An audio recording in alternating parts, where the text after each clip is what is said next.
Of contact के बारे में। हाँ तो चलिए, बहुत सिंपल सा फंडा है और देखना आराम से। एंगल ऑफ कॉन्टेक्ट, देखो पहले तुम्हें कुछ चीजें बताता हूं। अगर आप लोगों ने जब भी लैब्स वगैरह में जाओगे ना, क्योंकि ये लैब्स वगैरह में तुम्हें बहुत चीजें देखने को मिलती है कि अगर हम लोग किसी भी एक ट्यूब में, मतलब एक ट्यूब को किसी भी पानी वाले बीकर वगैरह में डालते हैं ना, इंसर्ट करते हैं, तो आप अलग अलग शेप्स देखते हो। तो कई बार पानी का लेवल कुछ ऐसा बनता हुआ दिखाई देगा आपको। मरकरी, अगर आप लोगों ने थर्मोमीटर देखा होगा तो उसमें मरकरी का आप बहुत छोटा सा थर्मोमीटर होता है, तो मरकरी कुछ ऐसा लेवल में दिखाई देती है आपको। देखना कभी भी अगर नोटिस करो तो ये ऐसा, कभी कभार आपको पानी का लेवल बिल्कुल सेम दिखाई देता है ऐसे। अब जो ये शेप्स का चेंज होता है ना, अलग अलग कॉन्टेक्ट में अलग अलग शेप्स। जैसे अगर मैं बात करूं, ये ग्लास वाटर के केस में होता है। अगर मैंने ग्लास रोड ले ली और पानी डाल दिया इसमें, तो ग्लास वाटर में आपको ये वाली शेप बहुत रेयर, बहुत नॉर्मली देखने को मिलती है। ये ग्लास और मरकरी के बारे में अगर हम बात करें, ग्लास और मरकरी के बारे में हम बात करें, ये ग्लास और सिल्वर के बारे में अगर हम बात करें, ऐसा क्यों होता है? तो यहाँ पर बात की जाती है बेसिकली दो फोर्सेस के बारे में, कि एक वही कोहेसिव फोर्सेस और एक एडहेसिव फोर्सेस। कोहेसिव फोर्सेस का शायद हम लोगों ने थोड़ा बहुत इंट्रो किया था कि सेम मॉलिक्यूल्स के बीच में लगने वाले जो फोर्सेस होते हैं दैट इज कोहेसिव, और डिफरेंट के बीच में जो लगने वाला होता है, जैसे अगर हम लोगों ने ग्लास को पानी में इंसर्ट कर दिया है ना, तो जो ग्लास की बाउंड्री पे जो पानी चिपक जाता है वो एडहेसिव होता है। ग्लास और पानी के बीच में लगने वाला फोर्स एडहेसिव, और जो ग्लास के अंदर पानी, सारे पानी के मॉलिक्यूल्स आपस में इंटरमॉलिक्यूलर फोर्सेस के साथ कारण चिपके हुए, दैट इज कोहेसिव फोर्स। बात समझ में? बिल्कुल बहुत बेसिक सा बाइफर्केशन। अब क्या होता है, अब सिंपल सी बात मानो कि लेट्स से ये हमारे पास ग्लास का सरफेस है बच्चों। हाँ, this is your glass surface. अगर इस ग्लास सरफेस पे मैं एक पानी की ड्रॉप को डाल दूं और एक मरकरी की ड्रॉप को डाल दूं, तो यू विल रियलाइज कि इन दोनों में शेप्स में चेंज हो जाते हैं। पानी क्या करेगा, पानी फैलना चाहता है, मरकरी जबकि ऐसा नहीं होता। कभी अगर आपको मौका मिले मरकरी देखने का, या अगर यूट्यूब पे एक्सपेरिमेंट्स देखोगे तो आप कहीं ना कहीं आपको मिल जाएगा।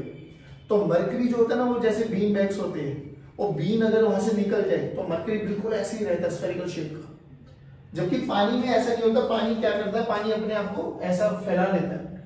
ये शेप तो हम लोगों ने बहुत कॉमन देखी है, और मरकरी के केस में ये हो जाता है। ठीक है, तो यहां पर डिफाइन किया गया एंगल ऑफ कांटेक्ट, जैसे कि नाम ही बता रहा है कांटेक्ट होना चाहिए किस किस का, कोई भी दो सरफेसेस का। जैसे पानी है और ग्लास है, तो कांटेक्ट कहां पर है बाबू? कांटेक्ट ये रहा आपके पास। यहाँ पे मरकरी है और ग्लास है, तो कांटेक्ट कहां पर है? ये रहा कांटेक्ट। ठीक है, सिंपल। देखो, जब भी आप नॉर्मली आप लोगों को मिलेगा दो सरफेसेस मिलने वाले, एक सरफेस आपका नॉर्मली प्लेन ही होगा, फिर भी जहां पर पॉइंट ऑफ कांटेक्ट है ना, वहां सिंपली दो टेंजेंट ड्रॉ कर दो दोनों सरफेसेस पर, एक लिक्विड पर भी और एक सॉलिड पर भी। सॉलिड इस केस में हमारा ग्लास है, तो सिंपली जहां पर भी कांटेक्ट है, ये सॉलिड हमारे पास और ये हमारा लिक्विड है बच्चों। ठीक है, तो क्या करो, जहां पर भी कांटेक्ट है वहां पर नॉर्मल ड्रॉ करो, टेंजेंट ड्रॉ करो, टेंजेंट। तो देख, अगर मैं इस वाले ब्लैक सरफेस पे यानी ग्लास सरफेस पे अगर मैं नॉर्मल टेंजेंट बनाऊं तो यही हो गया, और एक लिक्विड पे बनाऊं तो लिक्विड पर ये हो गया बच्चों।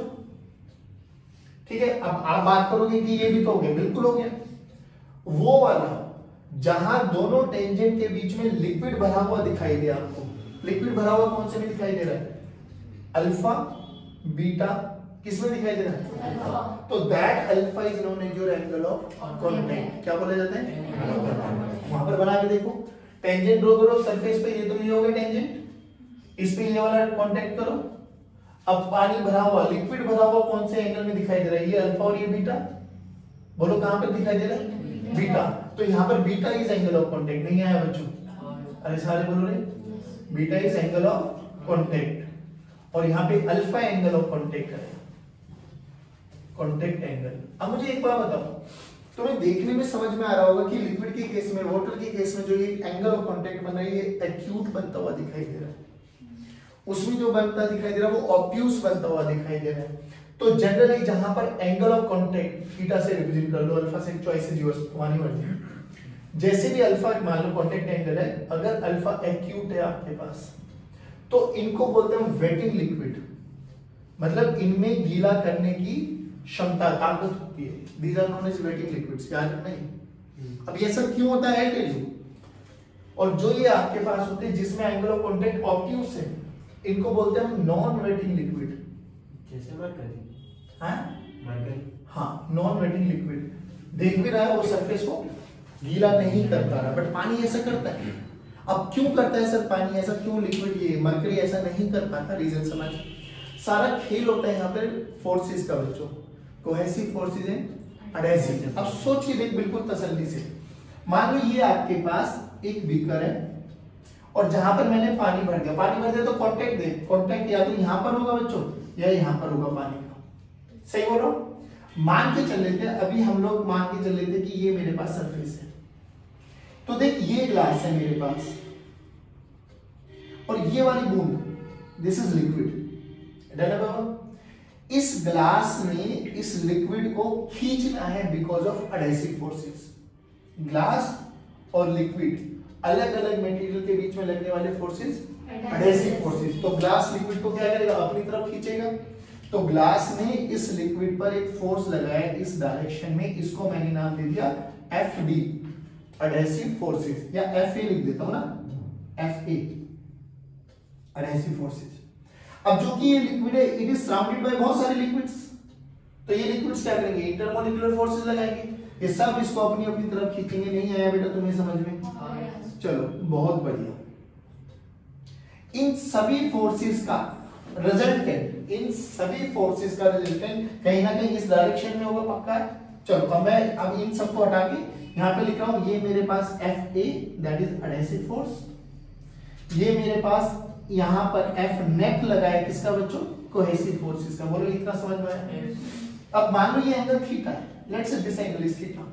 तो FC के दो कंपोनेंट करो, तो ये हो गया FC sin थीटा और नीचे हो गया SC cos थीटा। बोल इतना समझ में आया? पक्की बात है। C बोले तो कोहेसिव, A बोले तो एडहेसिव। सोच के देख, अब सारा खेल चलेगा इन दोनों जो हॉरिजॉन्टल लेवल के फोर्सेस है। यहाँ पे तीन ही केस पॉसिबल हो सकते हैं, बोल कौन कौन से। If FA is equal to FC sin theta, possible है। और दूसरा बोलो, if FA is greater than FC sin theta. अरे नहीं आया रे समझ में। तीसरा केस बोलो, if FA is less than FC sin theta. सारे रिपीट करोगे तो यही याद हो जाएगा बैठे बैठे। सिंपल सी बात है, अगर FA और FC sin थीटा बराबर है तो क्या horizontal component will cancel out? अगर horizontal component will cancel out तो देख क्या होगा, यहां पर एक फोर्स लग रहा है नीचे की डायरेक्शन में, यहां पर भी एक फोर्स लग रहा है नीचे की डायरेक्शन में। तो जो सरफेस होगा ना दैट इज ऑलवेज नॉर्मल, ये वाला सरफेस आएगा हमेशा। कब? जब FA और FC sin थीटा का जो हॉरिजॉन्टल लेवल वाली forces they will cancel out each other. तो जो सरफेस रहेगा वो हॉरिजॉन्टल प्लेन मतलब 90 डिग्री रहेगा to the surface of the glass. ठीक है।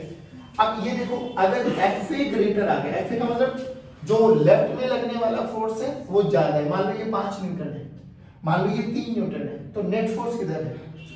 इधर है। कितना? 2। तो बोलो अगर ऐसा हुआ, इफ ये वाला केस बात करें हम लोग, ये ज्यादा हुआ तो ये कितना बनाएगा यहाँ पे, FA minus FC sin theta. अरे बोल भाई यही तो होगा। और एक हॉरिजॉन्टल डायरेक्शन में, डाउनवर्ड डायरेक्शन में लग रहा है बाबू, FC sin थीटा। तो जो नेट रिजल्टेंट किधर आएगा, वो इधर आएगा। ये F नेट आ गया बच्चों। अरे बोलो भाई। सिमिलरली यहाँ पर भी कांटेक्ट होगा तो F नेट इधर ही जाएगा। अब ध्यान से देख, इस वाले दोनों सरफेस पे जो ये पानी का, यहाँ पर जो ये पानी का, इस पे क्या लगा, दो फोर्सेस लग रहे ए डायरेक्शन में। तो इस पानी के बारे में क्या ख्याल है? पानी नीचे की तरफ धुआं होगा ना, क्योंकि इस पे स्ट्रेस लग रहा है नीचे की तरफ। अरे बोल भाई। तो जो पानी का लेवल हो जाएगा वो ये हो जाएगा। अच्छा इस लेवल में देखो, ये वाला जो ये वाला सरफेस होता है, ये कौन सा होता है? कॉनकेव। और ये वाला होता है, तो ये होता है कॉनकेव अपवर्ड। क्या होता है भाई? ये नहीं आया समझ में। चलो और यही वो चीज है। अच्छा चलो अब एक चीज और बताओ मुझे कि सर एक बात बताओ, ये कॉन्टेक्ट है, हाँ एंगल ऑफ कॉन्टेक्ट में ये डिफाइन कर लो। चलो करते हैं। देखो सिंपल सी बात क्या कर रहा हूं, एंगल ऑफ कॉन्टेक्ट बनाने का तरीका क्या बताया था, जहां पर भी कॉन्टेक्ट है, ये रहा कॉन्टेक्ट, इस पॉइंट का नाम ये दे दो, दो टेंजेंट ड्रॉ करो, एक तो सरफेस पे यही आ गया ब्लैक वाला, और एक लिक्विड पर ये आ गया बच्चों। जहां लिक्विड भरा हुआ दिखाई दे वही एंगल ऑफ कॉन्टेक्ट है। तो इस केस में क्या है, एंगल ऑफ कॉन्टेक्ट बोल एक्यूट ऑब्ट्यूस है, एक्यूट है तो इसमें गीला करने की क्षमता है। देख देख देख देख ये पानी ऊपर की तरफ चढ़ता हुआ दिखाई देगा आपको, तो देख पानी ऊपर की तरफ चढ़ता हुआ दिखाई देगा, तो ये गीला करने की क्षमता इसमें रहता है। यानी गीला कौन करेगा, अब एडहेसिव और कोहेसिव की टर्म्स में आ जाओ कि अगर एडहेसिव फोर्सेस ज्यादा होंगे कोहेसिव के कंपैरिजन में तो वो हमेशा सरफेस को गीला करते हैं। तो वेटिंग लिक्विड की देखो प्रॉपर्टी याद करोगे कि अगर FA is greater than FC, बहुत सारे क्वेश्चंस पूछे जाते हैं यहाँ पे वर्बली कि अगर मेरे पास angle of contact acute angle है तो बताओ क्या क्या कह सकते हो। एक्यूट एंगल है तो वो वेटिंग लिक्विड है, वेटिंग लिक्विड है तो FA is greater than FC होने वाला है। यही रीजन होता है कि जब पानी फर्श पे डाल देते हैं तो पानी और फर्श के बीच में भी एडहेसिव फोर्सेस लगेंगे।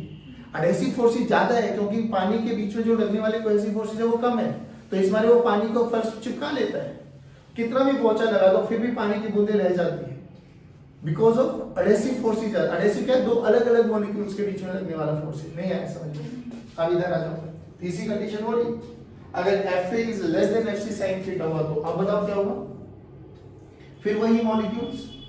अब इधर लगने वाला 5 है, इधर लगने वाला 3 है, तो नेट किधर है, इधर, तो इधर कितना है बच्चों, FA नहीं FC sin theta minus FA, और नीचे कितना लगा FC cos थीटा, तो नेट रिजल्टेंट इधर आएगा है ना, और नेट रिजल्टेंट इधर भी आएगा। तो ध्यान से देखिए पानी को क्या करेगा, ऐसे खींचेगा तो पानी की शेप ऊपर की तरफ होती हुई दिखाई देगी, ये वाली शेप। यानी इनको बोलते हैं नॉन वेटिंग लिक्विड।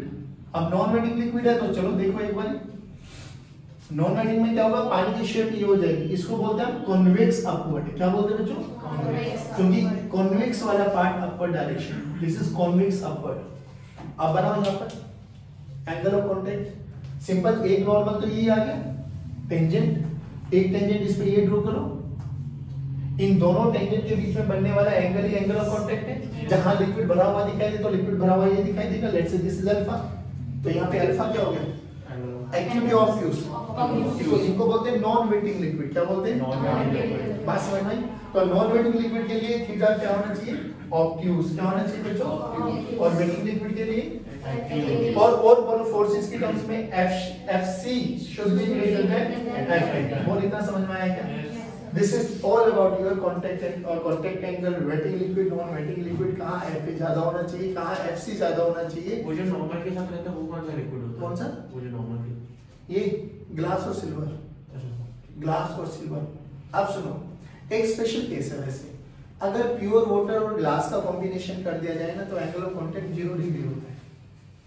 तो अगर 0 डिग्री आता है तो कई बार ये पूछ लेते कैसी शेप पॉसिबल होगी वो। तो देखो अगर ग्लास और प्योर वाटर के बारे में बात करें हम, ग्लास और प्योर वाटर, तो जो शेप दिखाई देगी ना बाबा, यहाँ पे थीटा 0 होता है, theta is angle of contact, तो यहाँ पे थीटा 0 आएगा तो थीटा क्या होता है, जहां कॉन्टैक्ट है वहां पर दो टेंजेंट ड्रॉ करो, तो कुछ ऐसी शेप आती हुई दिखाई देगी आपको।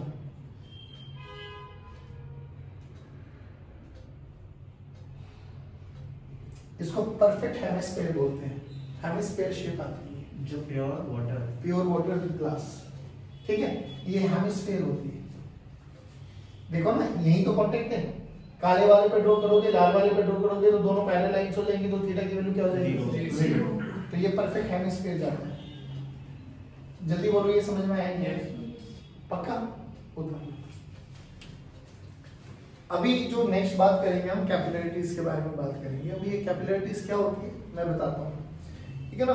बहुत पतली सी ट्यूब होती है, अगर आप लोगों ने देखा हो तो। पतली का मतलब इतना नहीं कि मार्कर जेल, मतलब आपके जो बाल होते हैं ना, तो बाल से ये लगा ले थोड़ा सा डायमीटर बढ़ा, बस थोड़ा सा डायमीटर, बहुत पतली पतली होती है, बहुत पतली पतली। अब ये क्या होता है, ये कैपिलरिटीज क्या होती है, ये हर जगह होती है। जैसे हम लोग नॉर्मल बात करें पेड़ वगैरह में जब हम पेड़ों में पानी देते हैं तो ऐसा थोड़ी ना हम उसके टॉप पे पानी छिड़कते हैं कि पत्तों तक पानी चला जाए। मम्मी जड़ों में तो डेली देते हैं, आज पत्तों पे डालते हैं, बहुत दिन हो गए, ऐसे नहीं देखते ना, हम तो जड़ में देते हैं पानी। बट अल्टीमेटली वो ऊपर वाला जो सबसे टॉप मोस्ट पॉइंट पे भी पत्ता है ना, वो भी हरा रहता है। क्यों रहता है? इसी वाले के कारण, कैपिलरीज के कारण। ऐसा क्यों होता है? जब किसान जो खेतों को बोते हैं, जिनमें हम खेती वगैरह करते हैं, क्यों टाइम टू टाइम उनमें ट्रैक्टर्स वगैरह चलाते हैं, उसको प्लो करते हैं ना, प्लोइंग बोलते हैं उसको। हाँ। क्यों ऐसा करते हैं? क्योंकि अगर किसान ऐसा ना करे, पहले तो कैपिलरी सुन ली क्या चीज होती है। आप किसी भी कैपिलरी ट्यूब को ना, जब भी आप किसी कंटेनर में डालोगे, पानी में डिप करोगे ना, तो डिपेंडिंग अपॉन कि उसमें पानी है या मरकरी है, इसकी लेवल में अपने आप ही पानी या तो ऊपर की तरफ चढ़ जाता है या नीचे की तरफ डिप कर जाता है। तो ये पानी का ऊपर चढ़ना और पानी का नीचे डिप करना, जो ये एक्शन होता है ना, this is known as your capillaries. ये होता है बेसिकली, कि अभी हम देखेंगे वो क्यों होता है, बड़ा बेसिक सा रीजन है। अब किसानों वाला एग्जांपल देखो, क्यों किसान ऐसा करता है? क्योंकि जो जमीन होती है ना, जमीन में भी बहुत छोटी छोटी कैपिलरीज बन जाती है। अब कैपिलरी जरूरी नहीं है वो कांच की बने, मतलब ग्लास ही हो, कैसे भी बना सकते हो। कहीं पे भी दो सरफेसेस के बीच में बहुत छोटा सा गैप आ गया तो वो भी कैपिलरीज बन गई। आज समझ में आ गई? तो अब जमीन के नीचे नमी होती है ना, मॉइस्चर होता है। अगर किसान वहां प्लोइंग ना करे, वो हल वगैरह या खेत वगैरह ट्रैक्टर वगैरह ना चलाए, तो क्या होगा? वो जो छोटी छोटी कैपिलरीज बन जाती है ना, उसमें से क्या करता है, वो नमी जो उस मॉइस्चर होता है नीचे से, वो अपने आप ही ऊपर एवेपोरेट होता चला जाता है। तो जो जमीन होती है ना, वो बंजर बन सकती है। इस मारे किसान वो हल चला के ना उन कैपिलरीज को तोड़ता है कि कैपिलरीज टूट जाए, उसके अंदर का मॉइस्चर बना रहे। ये भी एक रीजन है। ऐसे बहुत सारे रीजन हो सकते हैं, बट कैपिलरीज का भी एक रीजन है। दूसरी चीज, ऐसे हमारे पेड़ पौधों में भी कैपिलरी ट्यूब्स होती है। पानी हम नीचे देते हैं, बट वो बहुत पतली पतली कैपिलरी होती है और वो उसमें ऊपर की तरफ चढ़ जाता है पानी। अब उसका रीजन सुन कि ऐसा क्यों होता है। इसको एसेंट फॉर्मूला भी बोलते हैं। एसेंट का मतलब क्या होता है? ऊपर की तरफ पानी का चढ़ जाना। कितनी हाइट तक चढ़ता है, बहुत बेसिक सा फंडा देखते हैं। नॉर्मली हम बात करेंगे लिक्विड मतलब वाटर और ग्लास का कॉन्टेक्ट, ठीक है। मान लीजिए हमारे पास एक बीकर है बाबा, और हमने इस बीकर में पानी इंसर्ट कर दिया, ठीक है। अभी अभी हमने देखा है एंगल ऑफ कांटेक्ट। हमने क्या किया, इसमें एक कैपिलरी इंसर्ट कर दी बच्चों। फिर कह रहा हूं ये कैपिलरी बनाने में तुम्हारे लिए इतनी बड़ी बनाई है, बट रियलिटी में इतनी बड़ी नहीं होती। और इस कैपिलरी का जो रेडियस ऑफ कर्वेचर है, यानी रेडियस ऑफ ट्यूब है, वो आर है, छोटा आर। छोटा आर क्या है? रेडियस ऑफ जो कैपिलरी ट्यूब लिया है, रेडियस ऑफ ट्यूब। अब रियलिटी में क्या होता है कि जो कि कांटेक्ट है, ग्लास और वाटर के बारे में बात कर रहे हैं, तो वेटिंग लिक्विड है, तो जहां जहां कांटेक्ट होगा लिक्विड की शेप कैसी हो जाएगी, अब आप लोगों को समझ में आ गया होगा, ठीक। सिमिलरली यहां पर भी ऐसे हो जाएगी। फिर कह रहा हूं ये समझाने के लिए आपको बना दिया गया है, इतना बड़ा इतनी बड़ी ये होती नहीं है, कल दिखा भी दूं अगर मिल गई तो कैपिलरी। तो यहां पर भी ऐसा हो गया, समझ में आ गया आपको? ये कुछ ऐसी शेप आ जाएगी। अगर ये लिक्विड और ग्लास के बारे में हम बात कर रहे हैं, ठीक है सर।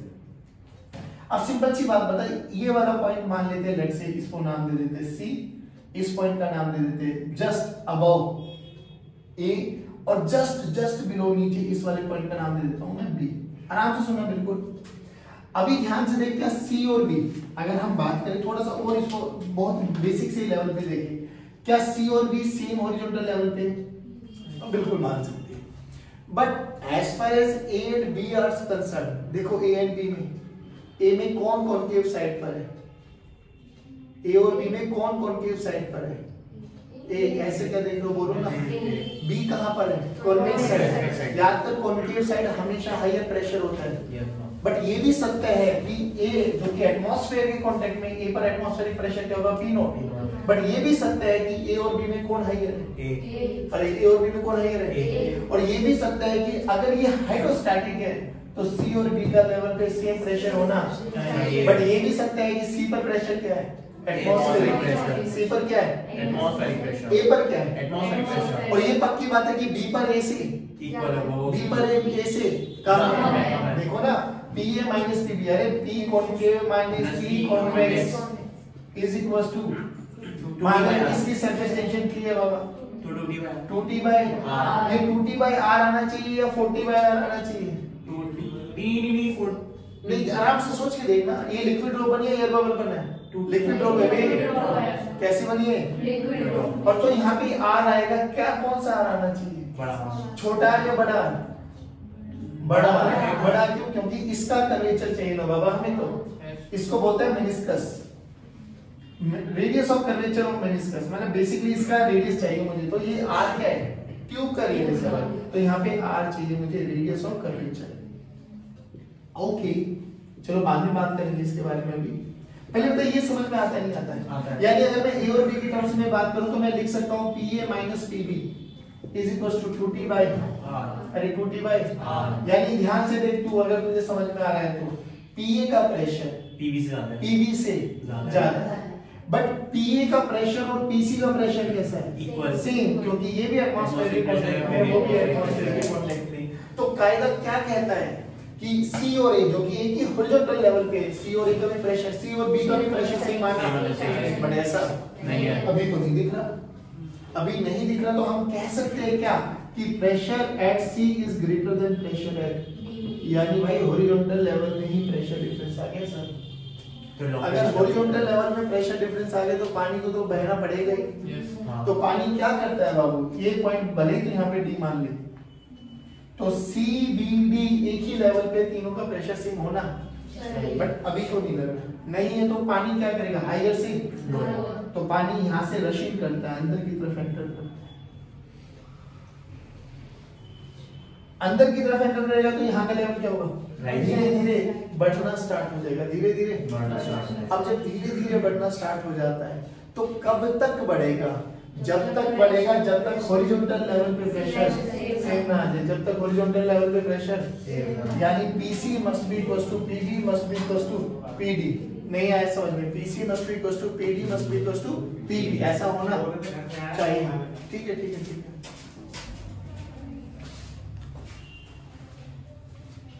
हाँ, PC must be equals to PB must be equals to PD, ऐसा होना।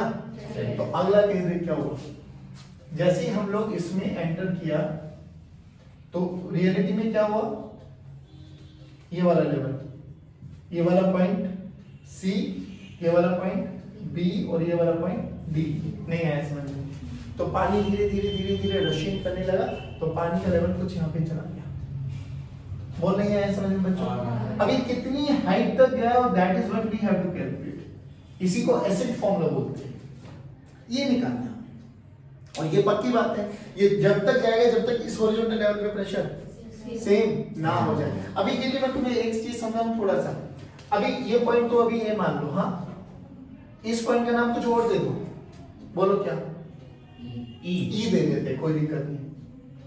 अब मुझे एक बात बताओ, ultimately at the end of the day क्या होना चाहिए? PC equal to PB is equal to PD। ये पक्की बात है? yes, अब क्या मुझे A से B तक लिखना आता है? yes, पक्की बात है। देख लिखो PA, सुना PA। अब बताओ आप कॉन्केव से कॉन्वेक्स की तरफ आ रहे हो तो प्रेशर घटेगा बढ़ेगा? घटना चाहिए। कितना घटेगा? -2T by R। कितना होना है? -2T by R। अब यहाँ से यहाँ आ रहे हो तो प्रेशर बढ़ेगा घटेगा? बढ़ेगा। कितना? रो एच जी भाई लिक्विड डेंसिटी है रो मान लो, तो प्लस या माइनस? प्लस। रो एच जी कहाँ पहुंचे? PB। अरे कहाँ पहुंचे? PB। अरे कहाँ पहुंचे? ध्यान से देख, PA क्या? PB एटमॉस्फेरिक कांटेक्ट में है भाई, तो PA कितना हो जाएगा? PA is equal to P0 और PB भी कितना है? C के बराबर है। अरे PC PD सब एयर के कांटेक्ट में जो होगा, तो PCB का मतलब PB भी कितना होना चाहिए? P0।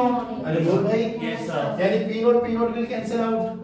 नहीं आया भाई, तो 2T by R must be equals to rho h g. अपन को क्या निकालना है?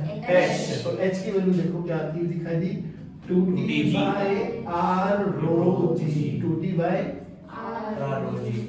अब लेकिन सबसे बड़ी कमी क्या हुई ना यहाँ पर, R क्या है? Radius of curvature. यही तो नहीं पता, यही तो नहीं पता। पता क्या है? Radius of tube. तो is there any relation between छोटा आर एंड बड़ा? हाँ चलो देखते हैं, देखो क्या होता है भाई। ये पॉइंट ऑफ कांटेक्ट है ना बाबा, अब जो ये रेडियस ऑफ देखो जो ये बनेगा इसका रेडियस ऑफ कर्वेचर तो यहाँ कहीं पर आएगा। Yes sir. ये तो कैपिटल आर है ना। हाँ। अरे बोल भाई। Yes, sir. पक्की बात है। चलो अब सुन, अगर मैं इस पॉइंट पर दो टेंजेंट ड्रॉ करूं, एंगल ऑफ कांटेक्ट नहीं रहा, दो टेंजेंट ड्रॉ करता हूं, एक तो एंगल, एक तो ये टेंजेंट ये होगा, एक सरफेस पे ही आ गया, क्या यही एंगल ऑफ थीटा है? मतलब क्या यही कांटेक्ट एंगल है? चलो ठीक है। अगर यहां से एक लाइन परपेंडिकुलर ड्रॉ कर दूं मैं, क्या यही छोटा आर हो गया? छोटा आर तो पता है रेडियस। अरे ऐसे मत देखोगे। चलो अगर ये पता है तो देख अब काम हमारा बनता हुआ दिखाई देगा कहीं ना कहीं आपको। ये थीटा है तो ये कितना बना? 90 माइनस थीटा। ये 90 माइनस थीटा तो ये कितना बना? थीटा। क्यों बना? रीजन समझ में आते हैं? ऐसे मत देख, रीजन समझ, दोबारा समझ, मैं बताता हूं। देखो ये एक सर्कल बनेगा बेसिकली, तो यहां से सेंटर से कोई भी एक रेडियल लाइन ड्रॉ कर, रेडियल लाइन, और यहाँ पे एक टेंजेंट ड्रॉ करो, क्या ये हमेशा परपेंडिकुलर होगा? तो देखो वही तो मैंने किया। ये इस पे टेंजेंट है ना बाबू, नहीं आया? पर टेंजेंट यही तो है, टेंजेंट और रेडियल लाइन हमेशा 90 डिग्री पे आएगा। तो ये थीटा तो ये 90 माइनस थीटा तो ये भी थीटा। अब देख हमारे पास एक राइट एंगल ट्रायंगल बनता हुआ दिखाई दे रहा है। अरे नहीं आया? क्या मैं r का ये कंपोनेंट r cos थीटा लिख सकता हूँ? यानी छोटा r किसके बराबर आएगा? r cos theta. तो छोटा r मुझे निकाल पता है, बड़ा r मुझे नहीं पता, तो r बाय cos थीटा। नहीं आया? रख यहाँ पे। तो h की वैल्यू देख क्या आती दिखाई दी? 2t by r by cos theta into rho into g। तो h की वैल्यू देखो 2t by r rho g into cos theta. क्या ये चीज समझ में आई? तो पक्की बात। अब सुन बहुत प्यार से, ये एसेट फॉर्मूला है जो कि अभी अभी आप लोगों ने देखा था कि प्योर वाटर और ग्लास के केस में थीटा की वैल्यू 0 रहती है। cos 0 1, cos 0 1। अगर एंगल ये लेस देन 10 डिग्री हो, लेस देन 10 डिग्री के बारे में बात कर रहे हैं, तो अपन लोगों के पास कुछ बहुत वर्सेटाइल चीजें चलती है। इफ एंगल इज, एंगल क्या है? Contact angle less than 10 degree हो जाएगा, तो हम साइन थीटा को थीटा और tan थीटा भी लिख सकते हैं। ये अप्रोक्सीमेशन चल लेता है। और अगर लेस देन थीटा हो तो cos थीटा को हम अप्रोक्सीमेटली 1 लिख लेते हैं, क्योंकि cos 0 1 होता है और sin 0 0 होता है, तो 0 लिखने का कोई बेनिफिट, तो हम उसको थीटा ही लिख देते हैं। बात समझ में? तो ये होता है। अगर थीटा बहुत कम है तो कई केसेस में आप देखोगे और cos थीटा को एलिमिनेट कर देता है। एलिमिनेट करने का रीजन समझ लेना, या तो थीटा बहुत छोटा होगा या थीटा प्योर वाटर और ग्लास के इसमें 0 बनता हुआ दिखाई देगा। कभी cos 0 की वैल्यू 1 आती दिखाई देगी। अभी 3 केस समझ में आ गया आपको, ये वाला और जब वो cos थीटा अगर छोटा है तो 1। अब सुन के बाद भाई ये वाले फॉर्मूले में r का दोनों का अलग अलग डिफरेंस है सर, ठीक है ना। एक तो तरीका है ये एक्सेस प्रेशर के कारण जो हम लोग नॉर्मली करते हैं, एक सरफेस टेंशन के कारण भी होता है। जैसे दिया ने उस दिन क्वेश्चन पूछा था, हम लोगों ने एक्सेस प्रेशर से कर दिया था, इनके जो टीचर ने मेरे ख्याल से सरफेस टेंशन वाले फॉर्मूले से कराया था। अब उससे कर सकते हो आप लोग, कोई बड़ी बात नहीं, सिंपल सी बात है। जब ये बेसिकली चारों तरफ पानी है ना, तो चारों तरफ पानी, तो ये कटोरी नुमा बनेगा, कटोरी बाउल, नहीं आया समझ में? तो जब ये कटोरी नुमा बनेगा तो ये क्या करेगा? सरफेस टेंशन इस एरिया को मिनिमम से मिनिमम करने की कोशिश करेगा। तो क्या सरफेस टेंशन इस पे इस डायरेक्शन में फोर्स लगाएगा? मतलब सरफेस टेंशन फोर्स जो लगेगा वो इसी डायरेक्शन में लगेगा। क्यों लगेगा वो समझ में आ गया? क्योंकि भाई ये मिनिमम से मिनिमम करने की कोशिश करेगा। सिंपल सी बात सुनिए, जब ये मिनिमम से मिनिमम करने की कोशिश करेगा तो ये एंगल थीटा बना उनका कॉन्टैक्ट एंगल, तो ये भी थीटा बना। अब जो ये टेंशन लगेगा ये सरकमफेरेंस में लगेगा चारों तरफ। बाउल बना ना, बाउल को पानी में रख दे, पानी में रखा तो सरफेस टेंशन उस पूरे बाउल को खींचेगा ना, तो चारों डायरेक्शन में सरकमफेरेंस के अकॉर्डिंग उस पर टी लगेगा, टेंशन ऊपर की तरफ। तो सिमिलरली यहाँ पर भी 2 दिखाई दे रहा, बस ऐसा समझ रहे हैं कि यहाँ से और पीछे से सबसे टी निकलता हुआ आएगा। अब टी के 2 कंपोनेंट कर बाबू, ये टी का ये कंपोनेंट टी cos थीटा और ये कंपोनेंट सिमिलरली इसका टी sin थीटा और ऊपर ऐसा देख सबका टी sin थीटा जो हॉरिजॉन्टल लेवल में है वो सबके कैंसिल आउट होते हुए दिखाई देंगे और सबके टी cos थीटा ऐड होते हुए दिखाई देंगे। अब टी cos थीटा ये तो टेंशन बना, इनटू एल कर देंगे, फोर्स बना। तो टेंशन वाला फोर्स क्या करेगा? इस पानी को ऊपर लेके जाएगा। कब तक? जब तक इसके वेट के बराबर ना हो जाए। यानी ध्यान से देख, अगर सरफेस टेंशन वाले मेथड से करना चाहिए तो बहुत इजी है। देख क्या होगा, summation of T cos theta into L। L किसकी है? ये सरकमफेरेंस। अरे बोल भाई, L किसकी है? सरकमफेरेंस। तो into L must be equal to m into G होना चाहिए। इसका वेट जो लिक्विड इसमें भरा जाएगा, m को क्या लिख सकते हैं? रो इनटू v। v को क्या लिख सकते हैं? Area into length. अब लेंथ तो हाइट हो जाएगी और इसका एरिया क्या हो जाएगा? पाई आर स्क्वायर एच, नहीं pi r square curve surface area है ना, पाई आर स्क्वायर एच। हाँ पाई आर स्क्वायर सर्कल हो जाएगा ना, ऊपर से क्रॉस सेक्शन देखोगे तो पाई आर स्क्वायर इनटू हाइट कितनी हो जाएगी? एच। रखते देख यहां से, तो t cos theta into length 2 pi r, this is equal to m rho into v। v की वैल्यू pi r square into h, pi r square into pi r square into h into, नहीं आया समझ में? देख ध्यान से, ये फॉर्मूला तो दिखाई देगा, पाई ने पाई को, आर ने आर को, h की वैल्यू देख, तो 2t cos theta divided by rho g into g, this is equal to h। कहां पे? हाँ ये नीचे आया ना, देख सेम फॉर्मूला आया ना, यस सर। ये सरफेस टेंशन से आ गया। बट जनरली हम लोगों के लिए बहुत आसान होता है, हमें प्लस माइनस करना आता है। चॉइस इज योर, जौन सा आपको याद करना हो याद कर ले, मुझे कोई दिक्कत नहीं। बात समझ आ गई? वो वाला मेथड कौन सा कराएगा उस सर ने, और ऐसे भी जा सकते हो, ऐसे भी जा सकते हो, कोई दिक्कत? पक्की बात। अब सोच, अगर यहाँ पे मरकरी होता तो मरकरी में क्या होता? यही सुन ले 2 मिनट के लिए। भाई मरकरी में शेप कैसी बन जाती?